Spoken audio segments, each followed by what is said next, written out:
जब सर्द मौसम की बात होती है तो हमें पहाड़ों पर बर्फ़बारी नज़र आती है और जब खुशगवार मौसम होता है तो कहते हैं चलें पहाड़ों की जानिब।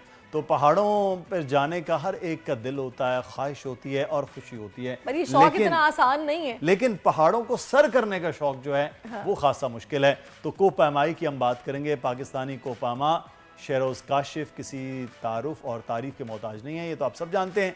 साल 2021 में ही Guinness Book of World Record ने पाकिस्तान के शेरोज़ काशिफ को एक ही साल में 3 माह के अंदर दुनिया की बुलंद तरीन 2 चोटियाँ माउंट एवरेस्ट और K2 सर करने पर उन्हें दुनिया का कम उम्र तरीन कोहपैमा तस्लीम किया। मगर अब हमारे पास खबर ये है कि शेरोज़ काशिफ ने एक और कारनामा अंजाम दिया। वो माउंट एवरेस्ट की मुहिमजोई पर ठीक ठाक रकम भी खर्च करने वाले पहले पाकिस्तानी बन गए हैं। वो कहते हैं कि ना कि शौक का कोई मोल नहीं तो फिर ये करोड़ रुपया की अहमियत रखता है भाई। तो ये मामला आखिर क्या है ये जानते हैं। इस वक्त शेरोज़ काशिफ हमें ज्वाइन भी कर चुके हैं, फ़ख्रे पाकिस्तान है। शेरोज़ बहुत शुक्रिया आपके वक्त के लिए, thank you so much for your time and good morning.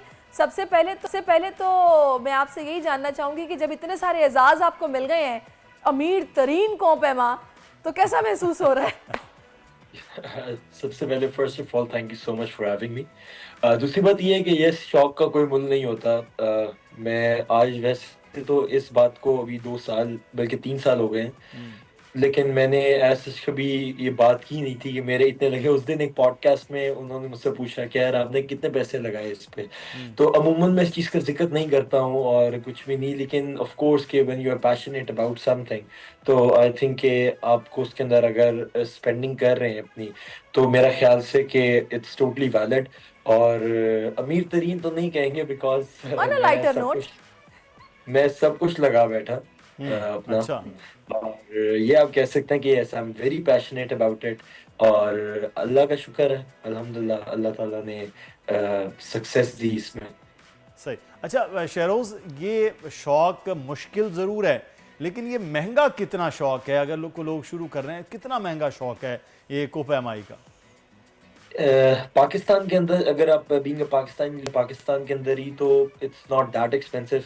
आपको अच्छा। फिर भी 10 लाखों में तो खर्चा आता है बिकॉज इसका इक्विपमेंट हम्म। बहुत महंगा है और वो सब चीज़ें। लेकिन अगर आप नेपाल में कर रहे हैं तो नेपाल में आपको यू हैव टू पे इन डॉलर्स, एंड आपको पता है कि डॉलर्स तो अरूज पे है। हम्म। तो बस इसी वजह से जो है वो you have to spend a lot of money in अच्छा इट। काशिफ, मुझे शेरोज़ ये बताएगा कि बहुत सारे मैंने माउंटेनियर्स को देखा है जो कि माउंटेन सर करने से पहले स्पॉन्सर्स की तलाश में होते हैं और वो परेशान भी काफ़ी होते हैं कि हमें कहीं से स्पॉन्सर मिले तो हम ये काम करें। आपको ये जो आपने किया, इतनी रकम आपने कहा जो था आपने खर्च कर दिया, आपने ये तलाश नहीं की कि आपको भी कुछ स्पॉन्सर मिल जाता या मिले, आपने खुद से नहीं लिए? मैंने बहुत ज़्यादा कोशिश की और मैंने गवर्नमेंट लेवल पे बहुत अप्रोच किया हर बंदे को और सब चीज़ें, लेकिन ऑफ कोर्स के they have bigger things to do. और बेशक मैं स्पोर्ट्समैन और ये सब कुछ, लेकिन आई थिंक कि गवर्नमेंट को ना जो अल्पाइन क्लब ऑफ पाकिस्तान है उनको फंडिंग करनी चाहिए इस हवाले से, ताकि वो हम्म। बाकी क्लाइंबर्स को जो है वो सपोर्ट कर सके। मेरे टाइम पे नहीं था, मैंने बहुत स्ट्रगल किया। उसके बाद बार्ड फाउंडेशन आ गया, बार्ड फाउंडेशन ने मेरी हेल्प की पीक्स करने के अंदर। हम्म। और इस तरह मेरे और भी काफ़ी स्पॉन्सर्स रहे हैं पीछे। तो मुझे स्पॉन्सर्स मिले तो सही, लेकिन मुझे सब कुछ लगा देना पड़ा अपना। सही। अच्छा शेरोज़, अगर हम सादा इसमें जाने कि एक शख्स है वो चाहे राकापोशी या नागा पर्बत या K2 किसी एक मुहिम पर जा रहा है तो अप्रॉक्सीमेटली उसको कराची या लाहौर से इस्लामाबाद से मूव करते हुए कितना खर्च आता है? इक्विपमेंट, फिर उसके बाद ट्रैवल, फिर उसके बाद आपके पॉटर्स, गाइड, ग्रुप, खाना पीना, वापस आना, ये अप्रॉक्सीमेटली कितना खर्च होता है? क्योंकि मुश्किल ज़रूर है, महंगा कितना है फिर ये? तो अब मुझे जरा प्राइसेस काफी हद तक क्लियर है because I am in this business as well. तो आज आप अगर K2 सर करते हैं तो आपको ऑलमोस्ट तकरीबन कोई 20 25 30 लाख तो आ जाता है अच्छा। खर्चा। जी। सही। तो इसमें ये सारी चीज़ें इक्विपमेंट से लेकर तो सारी चीज़ें कौन कौन सी मेजर चीज़ें जो आप समझते हैं कि इस पर ज़्यादा खर्च होता है? बेस कैंप सर्विसेज जो होती हैं और हम्म। आपकी जो फुल बोर्ड माउंटेनियरिंग सर्विसेज, आपके कैंप्स बहुत महंगे होते हैं। हम्म। सिर्फ जूते ही अभी तक तो $1500 के मिल रहे हैं, तो अच्छा। आप देख लें कि अच्छा, वैसे मुझे हैरत है कि हम लोग माशाल्लाह से फुटबॉल भी बना रहे हैं, पाकिस्तानी ब्रांड के कपड़े भी, इंटरनेशनल एक्टर्स भी मैंने सुना है पहन रहे हैं, उनके सोशल मीडिया पर सब नज़र आ रहा होता है क्या वजह है कि जी। ये शूज़ जो हैं ये हमें बाहर से ही मंगाने पड़ते हैं, यहाँ पे उस तरह के नहीं मिलते, या फिर यहाँ पे अवेलेबल होते हैं पर कॉस्टली वही हैं जो बाहर से आएंगे? एक्चुअली यहाँ पे बने हुए के ऊपर रिलाई नहीं किया जाता because they have never worked on it. Hmm. और यहाँ पे वैसे भी बनते नहीं हैं, टेक्नोवर्ल्ड के जूते बनते हैं जो कि आर्मी के लिए होते हैं, लेकिन वो भी उस ऑल्टीट्यूड के लिए नहीं होते हैं। तो इसमें कुछ ब्रांड्स हैं, ला स्पोर्टिवा है, केलास है और बोरेल है जो इस तरह के जूते बनाता है। आई प्रेफर ला स्पोर्टिवा। और जूतों के मामले में इस वज़ह से आप बिल्कुल रिस्क नहीं ले सकते बिकॉज़ आपको अगर फ्रॉस्टबाइट हो जाए, तो आपके पैर भी कट जाएँगे साथ में और आप पूरी ज़िंदगी के लिए वो एक हैंडीकैप हो जाएँगे। हम्म। तो जूते इसके महँगे होते हैं बिकॉज़ उनका वेट देखना पड़ता है, उनकी वो हीटेड वो सोल देखनी पड़ती है उनकी और उनका इनर देखना पड़ता है, वो सब क्वालिटीज़ देखनी पड़ती हैं। सही। पाकिस्तान में नहीं बनते, ये हमारा फेलियर है आई गेस कि अच्छा बहुत चलें, बड़े जूते पहाड़ों तो नहीं बनते हैं, लेकिन शहरोज़ हम कितने फोकस्ड हैं इस टूरिज़्म को लेकर कि हमारे यहाँ कोपेमा आएँ और आकर यहाँ पर चोटियाँ सर करें? क्योंकि मैंने ये भी सुना है कि अगर आप जाएँ इन पहाड़ों पर तो आपको जगह जगह कचरा नज़र आएगा, कोई मेंटेनेंस का ख्याल नहीं है, बस काम चल रहा है। आपकी क्या ऑब्जर्वेशन है? नहीं, मैं इस चीज़ को बैक करूँगा। कचरे के मामले में हमारे पास जो हमारे क्लीन अप एक्सपीडिशंस भी होते हैं साथ में हम्म। और हमारे पास इदारा भी है, एसकेएनपी भी है, जो कि सारा ये साफ-सफाई का ख़्याल रखती है और 62 ब्रिगेड जो कि वहाँ की स्कर्दू की है, वो भी इस चीज़ को लेके काफ़ी इनिशिएटिव लेती है साथ में। और हमारे पास जितने भी माउंटेनियर्स होते हैं, वो दे आर वेल एजुकेटेड और वो कचरा नहीं मचाते। हाँ, अगर मैं बात करूँ कि जो लोकल टूरिस्ट आते हैं वहाँ पे या कुछ फॉरेनर टूरिस्ट आते हैं, हम्म। मेबी उनसे एक्सपेक्ट किया जा सकता है कि वो कचरा फैलाएँ वहाँ पे, लेकिन मेरा नहीं ख़्याल से कि ये होता है इस तरह। और दूसरी बात ये है कि हम जो माउंटेनियर्स हैं, अगर हम लोग अपना कचरा छोड़ के आते हैं, तो बाद में हम उसका क्लीन अप भी करते हैं जाके। सही। तो इट्स जस्ट अ मिथ। अच्छा, बहुत से लोग हैं K2 बेस कैंप तक तो वो साल बाद 2 साल बाद ज़रूर जाते हैं, लेकिन उससे आगे जो असल सफ़र है वो शुरू नहीं कर पाते। हम बात कर रहे हैं एक महंगे शौक़ के हवाले से, दूसरा है कि स्टार्ट कैसे करना है। कुछ लोगों को बड़ा शौक़ है, किस तरह से ये प्रैक्टिस, किस तरह से ये चीज़ों का होना चाहिए कि इक्विपमेंट भी ले लिया जी, खर्च भी वो कर सकता है, लेकिन करना कैसे है?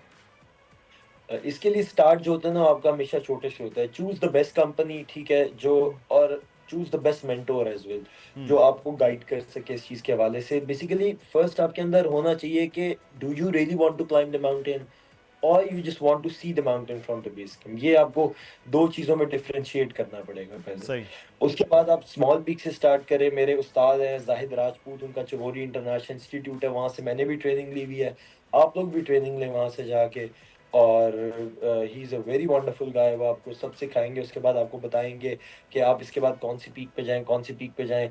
मी as mountaineer and now I am a company owner as well, तो we take people to the mountains और हम लोग उनको सबसे पहले सिखाते हैं and we mentor them if they want to climb 8000 metres. अभी रिसेंट इन मार्च और अप्रैल मतलब एज़ अ पाकिस्तानी कंपनी हम लोग नेपाल के अंदर ऑपरेट कर रहे हैं for Everest summit and Everest base तो कैंप एंड सही। थोड़ा सा शहरोज़ बताइएगा किस तरह आप लोग ऑपरेट कर रहे हैं? मतलब अगर एक नॉर्मल सा इंसान जिसको हाइकिंग का शौक़ है और एकदम से अगर उसको ये बुखार चढ़ता है कि उसको कोई पहाड़ सर भी करना है, तो क्या कोई मेंटली काउंसलिंग भी होती है? कैसे प्रिपेयर किया जाता है, या फिर आप लोग सिर्फ गाइड की हद तक कोऑपरेट करते हैं, या फिर आपकी सर्विसेज हैं? नहीं, सो मैं इस चीज़ के अंदर ये चेंज कर रहा हूँ पाकिस्तानी टूरिज़्म के अंदर कि हम लोग लोगों को सिर्फ़ एज़ अ क्लाइंट लेके नहीं जा रहे हैं। हम्म। हम लोग उनको जो है वो प्रॉपर गाइडेंस भी दे रहे हैं साथ में और हमारी जो बेस कैंप की सर्विसेज़ हैं, दे आर एब्सोल्यूटली अमेज़िंग जो कि वेल कमर्शियलाइज़्ड होंगी और जो जो ल माउंटेनियर और जो ट्रैकर्स लोग आते हैं और उनको जो मुश्किलात पेश आती हैं पाकिस्तान में कि हमारे पास जो है वो स्पेशली कि हमारे पाकिस्तान के अंदर बेस कैंप्स जो है वो वेल ऑर्गेनाइज्ड नहीं है। हमारे पास जो इंफ्रास्ट्रक्चर है वो अच्छा नहीं है। तो सही। हम बेसिकली उस चीज़ को टारगेट करके उस चीज़ को बेहतर बनाने की कोशिश कर रहे हैं और हमारे पास जो स्टाफ है they are absolutely amazing as well. सही। अच्छा Sheroz, on a lighter note, आप इतने बड़े बड़े पहाड़ों पर चढ़े हैं, बर्फ़ और ठंड, ये जो आजकल सर्दी जी। पाकिस्तान में, आपको सर्दी तो नहीं लगती होगी फिर? यार मुझे मुझे टू बी ऑनेस्ट ठंड लगती है यार। मैं क्योंकि मैं ओपनली से कि यार मैं बाइपोलर गाय, मैं जब शहर में होता हूँ तो I am a different one, और जब मैं कैरेक्टर में होता हूँ then I am a different one. अच्छा। चले जी, वैसे मुझे इतना मजा आया ना आपकी बात सुन के, नहीं मुझे बहुत सर्दी लगती है यार, पता नहीं फिर कैसे आप इतना ऊपर चले गए। मैं अभी भी I am sitting in my room right now, लेकिन आई एम जस्ट शिवरिंग। सो सही। लेकिन वही बात है ना कि जब पैशन होता है तो इंसान ऊपर मैंने जाके सवाल भी- भी इसलिए किया, तो मुझे ना आवाज में ऐसे लग रहा है कि शायद कोई कपकपाहट सी चलिए, है। मुझे बहुत सही- शुक्रिया शहरोज। मैं बीमार भी हूँ थोड़ा सा। अच्छा तो- चलें, चले, get well get soon। Well soon. आप सेहतमंद हो, आप पाकिस्तान का फख्र हैं। सब्सक्राइब करें और बेल दबाएं ताकि कोई खबर रह न जाए।